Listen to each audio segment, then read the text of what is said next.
सो चलो good morning welcome to my new mini blog. So आज morning T मोर बादाम Laddu start होता है। बादाम लड्डू खाइला मोर ब्रेकफास्ट होता सुजी उपमा जहाँकि बहुत सारा वेजिटेबल पड़की होता।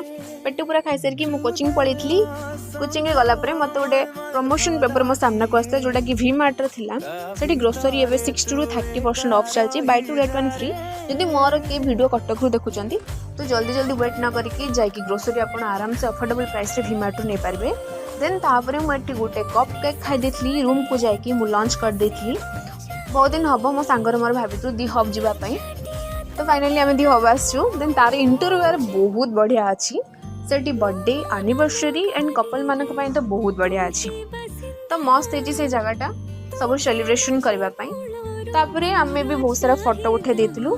देन ता भितर आमे बादाम मिल्क शेक मगेथिनु ताको पी सारा परे मु किछि वीडियो शूट कर देथिली। तो एत्ती भल जगह को जाइछु वीडियो शूट करिबुनी फोटो उठुम सेटा त केबे हबनी। देन ता भितर आमे चिकन टिक्का पिज्जा मगे देथिलु जार टेस्ट पूरा बहुत बढ़िया थिला। मते तो खाई बहुत बढ़िया लगिला। तो आजिर ब्लॉग टी ए पिज्जा ठारे एंड होची। देखा नेक्स्ट वीडियो रे रहिली। Thank you tata then bye.